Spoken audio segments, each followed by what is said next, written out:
Assalamualaikum dan salam sejahtera. Saya akan membentangkan berkenaan dengan kajian saya yang bertajuk Kesedaran Pelajar Terhadap Kepentingan Cukai dalam Pembangunan Negara. Seperti yang kita sedia maklum, cukai adalah cas yang dikenakan oleh kerajaan ke atas individu ataupun entiti korporat yang mana dana tersebut digunakan dalam pembayaran operasi kerajaan. Cukai terbahagi kepada cukai langsung dan cukai tidak langsung, maka untuk cukai yang langsung adalah cukai yang wajib yang dibayar pada yang layak, manakala cukai tidak langsung adalah cukai atas penggunaan perkhidmatan ataupun pembelian barang niaga. Untuk itu, terdapat pengelakan cukai sentiasa berlaku pada mereka yang layak membayar cukai, maka pengelakan cukai ini dianggap sebagai kesalahan jenayah. Untuk aktiviti pengelakan cukai ini perlu diatasi bagi menyekat keupayaan negara untuk mengutip wang dan melaksanakan dasar semasa. Makanya, kajian berkaitan dengan kesedaran terhadap kepentingan cukai perlu dijalankan di peringkat lebih awal lagi, iaitu di kalangan pelajar-pelajar kita. Kajian ini amat penting untuk merangka jenis-jenis program yang sesuai berdasarkan kepada tahap kesedaran pelajar-pelajar. Untuk penyataan masalah saya, iaitu cukai dikenakan oleh kerajaan ke atas rakyat adalah untuk menjana pendapatan bagi menjalankan projek, bagi meningkatkan ekonomi negara dan meningkatkan tahap hidup rakyat. Namun begitu, tidak ramai yang memahami kepentingan cukai kepada negara. Ini dibuktikan apabila ramai orang awam ataupun syarikat yang enggan membayar cukai walaupun mempunyai cukup kelayakan sebagai pembayar cukai. Oleh yang demikian, kajian ini perlu dijalankan untuk menilai sama ada mereka sedar ataupun tidak kepentingan cukai kepada negara.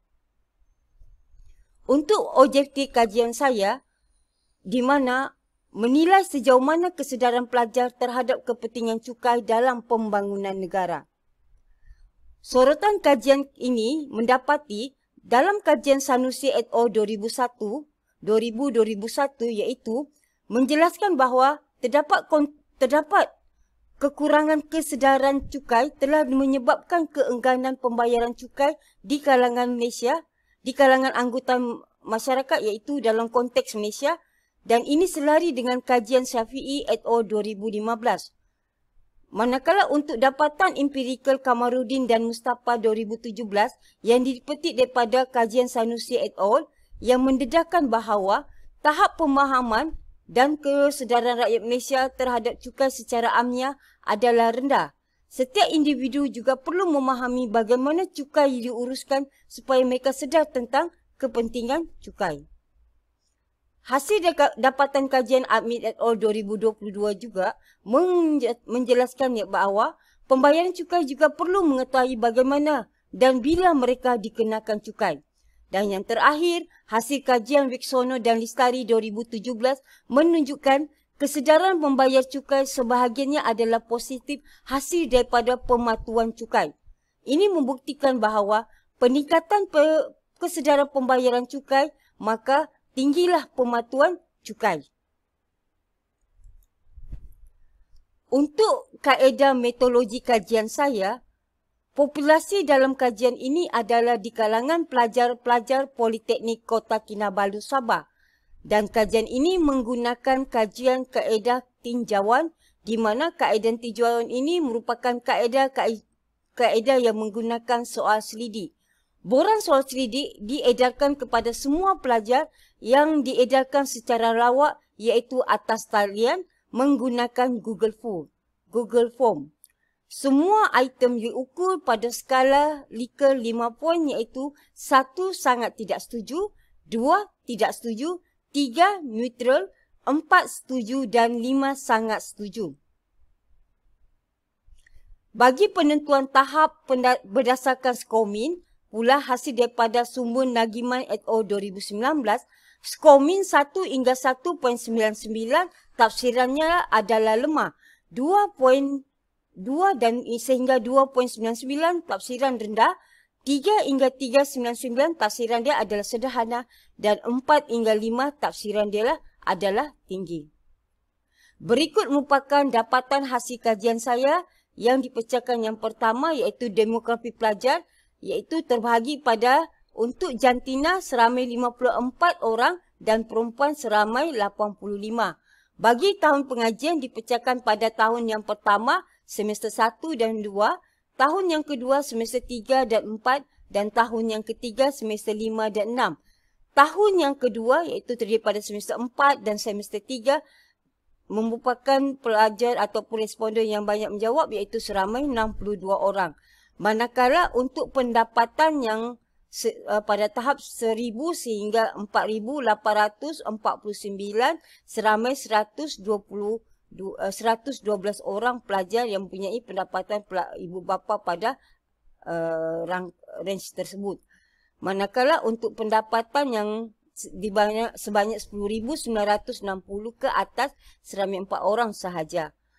Untuk dapatan berkenaan dengan ahli keluarga yang dikenakan sebarang bentuk cukai iaitu telah menjawab ia seramai 86 orang manakala tidak sebanyak 53. Manakala soalan berkenaan dengan kerap mendengar tentang cukai di media sosial iaitu ia seramai 85 orang, tidak untuk 35 orang dan tidak pasti seramai 19 orang. Seterusnya untuk bahagian yang kedua iaitu analisis item kajian. Sebanyak 17 item kajian yang diberikan kepada responden untuk menjawab dan hasil daripada skor tersebut,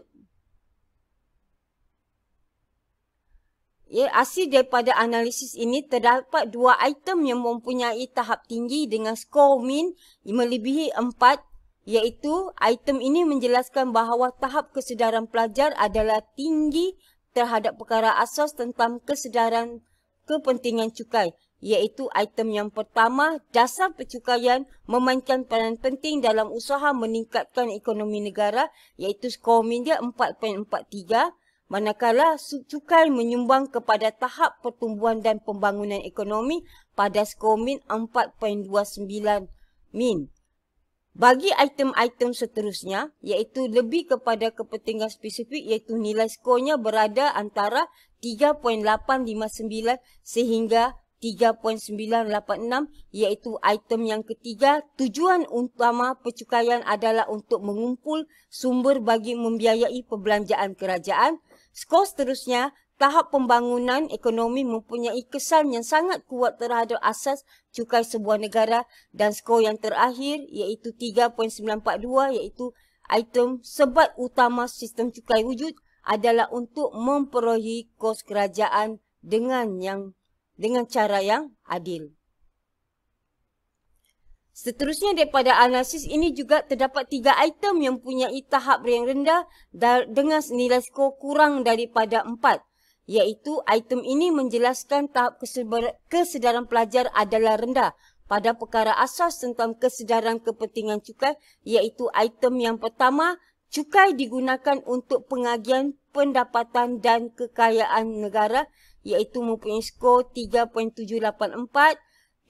Seterusnya, kerajaan juga menggunakan cukai sebagai penghalang untuk aktiviti yang tidak diingini seperti pengambilan minuman keras, merokok dan sebagainya, iaitu skor min dia 3.755 dan yang terakhir skor dia 3.486 iaitu item saya memahami peranan cukai tidak langsung kepada negara. Apa yang saya boleh simpulkan hasil daripada dapatan ini berkenaan dengan skor min yang rendah ini? Yang ketiga iaitu pelajar tidak ada kesedaran ataupun kurang pengetahuan berkenaan dengan cukai tidak langsung yang ditawarkan, yang diberikan, yang dikenakan oleh kerajaan. Dan di sini saya simpulkan hasil daripada kajian saya. Berdasarkan kajian saya ini, isu berkaitan dengan cukai masih lagi menjadi isu negara yang tidak ada kesudahannya. Apa yang saya jelaskan ialah ramai yang layak membayar cukai, ramai yang layak untuk membayar cukai, tidak membayar cukai dan membuat pengelakan cukai. Dari itu, pengetahuan tentang cukai perlu dipupuk daripada peringkat awal lagi, iaitu bermula alam persekolahan sehinggalah di alam IPT ataupun IPTS.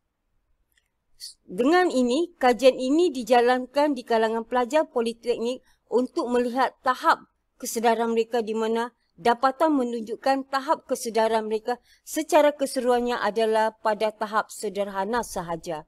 Dan ini menunjukkan kepentingan dalam pengetahuan cukai diberikan kepada mereka yang berada di IPT iaitu pelajar kita, lagi-lagi memberi kesedaran pada mereka apa mereka bekerja untuk sama-sama menyumbang pada pembangunan negara dengan membayar cukai.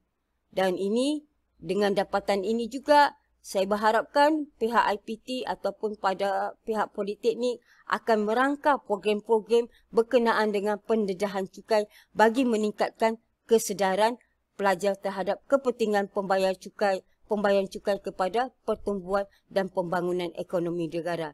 Itu saja daripada saya. Sekian, terima kasih.